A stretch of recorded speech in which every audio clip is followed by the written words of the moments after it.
Bonjour à tout le monde.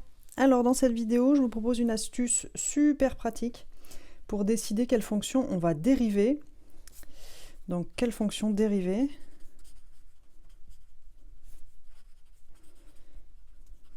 lors d'une IPP, d'une intégration par partie.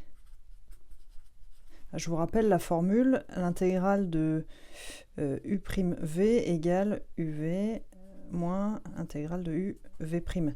Donc ça veut dire quand on a un produit, on va repérer l'une des deux V, ce sera celle qu'on va dériver, et l'autre, ça va être celle qu'on intègre. Et donc, il y a une petite astuce qui s'appelle l'astuce ALP, qui permet de décider quelle fonction on dérive en fait. Donc voilà l'astuce, comment elle se présente. On écrit ALP, donc A pour arc-tangente, L pour logarithme, P pour les polynômes, E pour les exponentielles, et S pour sinus, et ça va avec cosinus aussi. Et donc les trucs qui ressemblent, quoi. Ok, donc voilà l'idée, c'est que pour V, on va prendre la première fonction qui apparaît dans ALP.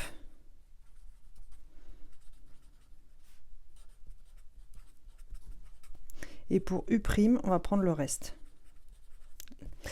Autrement dit, quand j'ai une fonction, je vais donner plein d'exemples. Je suis en train d'essayer d'intégrer exponentielle x fois cosinus x. Bon, bah, je vais regarder. Est-ce qu'il y a un arc-tangente? Non. Est-ce qu'il y a un log? Non. Est-ce qu'il y a un polynôme? Non. Est-ce qu'il y a une exponentielle? Ah bah oui, il y a une exponentielle. Donc voilà, ça c'est V. Et le reste, c'est U'. Un autre exemple, primitive de log de x fois x3. On recommence. Est-ce qu'il y a un arc-tangente? Non. Est-ce qu'il y a un log? Oui. Ça, c'est mon V. Et le reste, c'est U'.